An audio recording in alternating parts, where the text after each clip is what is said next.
اعوذ باللہ من الشیطان الرجیم، بسم اللہ الرحمن الرحیم۔ السلام علیکم پیارے بہن بھائیوں، گولڈن لائنز میں خوش آمدید۔ اللہ پاک سے دعا ہے آپ کو اپنی عافیت کے سائے میں رکھے، آمین یا رب العالمین۔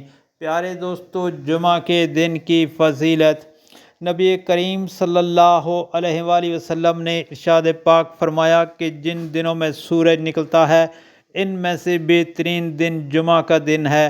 اس دن حضرت آدم علیہ السلام پیدا ہوئے، اسی دن جنت میں گئے، اسی دن وہاں سے نکلے، اور جمعہ کے دن ہی قیامت قائم ہوگی۔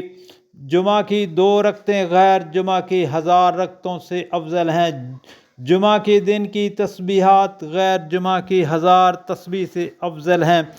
حضرت آدم علیہ السلام کی بھی دوستو جمعہ کے دن تخلیق ہوئی۔ نبی کریم صلی اللہ علیہ وآلہ وسلم نے ایک صحابی سے فرمایا کہ اللہ تعالیٰ نے زمین کو ہفتے کے دن پیدا کیا، اور اس میں پہاڑ اتوار کے دن پیدا کیے، اور اس میں درختوں کو پیر کے دن، اور مکروہات کو منگل کے دن، اور نور کو بدھ کے دن پیدا کیا، اور اس میں جانور جمعرات کے دن پھیلائے، اور سب سے آخر میں حضرت آدم علیہ السلام کو جمعہ کے دن عصر کے بعد سے رات تک کی آخری ساعتوں میں سے ایک ساعت میں پیدا فرمایا۔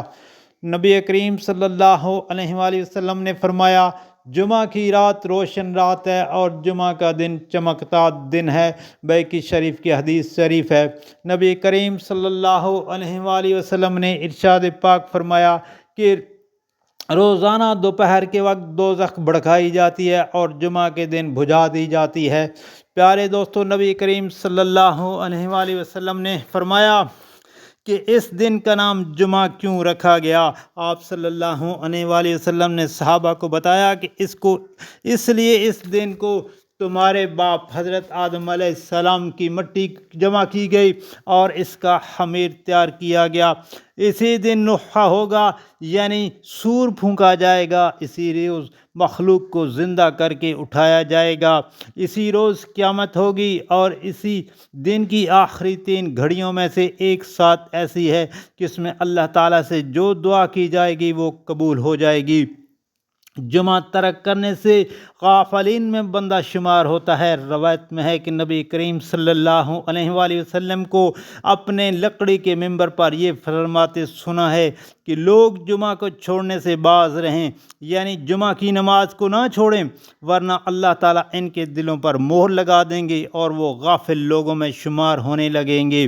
نبی کریم صلی اللہ علیہ وآلہ وسلم نے ارشاد پاک فرمایا کہ اگر تم میں سے کوئی شخص 1 یا 2 میل کے میدان میں تمام بکریاں جمع کرے اور وہاں گھاس نہ رہے تو اس کی تلاش میں کوسوں دور نکل جائے گا، لیکن جمعہ کی نماز تم پر کیوں بہت بھاری ہے؟ ایک مرتبہ ایک آدمی چھوڑ دیتا ہے، دوسری مرتبہ چھوڑ دیتا ہے، حتیٰ کہ اللہ تعالیٰ اس کے دل پر غفلت کی مہر لگا دیتے ہیں۔ نبی کریم صلی اللہ علیہ وآلہ وسلم نے ارشاد پاک فرمایا کہ جس نے جمعہ کے دن نماز جمعہ با جماعت ادا کی تو اسے 1 مقبول حج کا ثواب ملے گا، اور اگر عصر کی نماز جماعت سے پڑھی تو اسے عمرے کا ثواب ملے گا، اور اگر عصر کے بعد نماز پڑھ کر اپنی جگہ بیٹھا رہا تو اللہ تعالیٰ سے جو مانگے گا وہ اس کو ضرور ملے گا۔ آپ صلی اللہ علیہ وآلہ وسلم نے ارشاد پاک فرمایا کہ جمعہ کے دن ہر بالغ پر غسل کرنا واجب ہے، اور یہ کہ مسواک کرے اور میسر ہونے پر خوشبو لگائے۔ نبی کریم صلی اللہ علیہ وآلہ وسلم نے فرمایا کہ جب تم میں سے کوئی جمعہ کی نماز کو آنے کا ارادہ کرے تو غسل لازمی کرے۔ نبی کریم صلی اللہ علیہ وآلہ وسلم نے فرمایا مسلمانوں پر واجب ہے کہ وہ جمعہ کے دن غسل کریں، اور گھر میں خوشبو ہو تو لگائیں، اگر خوشبو میسر نہ ہو تو پانی ہی اس کی خوشبو ہے۔ نبی کریم صلی اللہ علیہ وآلہ وسلم نے پیارے دوستو جمعہ کو دن غسل کرنے کو واجب قرار دیا۔ جلدی مسجد کو جائیں، ابتدائی خطبہ پایا، امام کے نزدیک ہو اور خطبے کو سنا اور لغویات سے باز رہا تو راستے میں اس نے جتنے قدم بھی رکھے ہوں گے ہر قدم کے بدلے سال بھر کے روزوں کا اور 1 سال کی رات کی عبادت کا ثواب ملے گا۔ ہر قدم کے بدلے 20 نیکیاں لکھی جاتی ہیں۔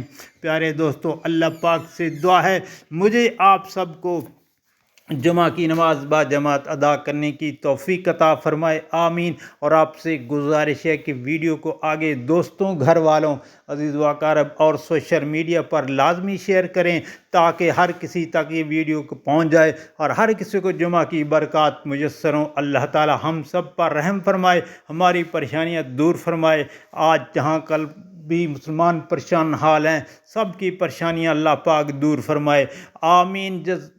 یا ثم آمین، جزاک اللہ۔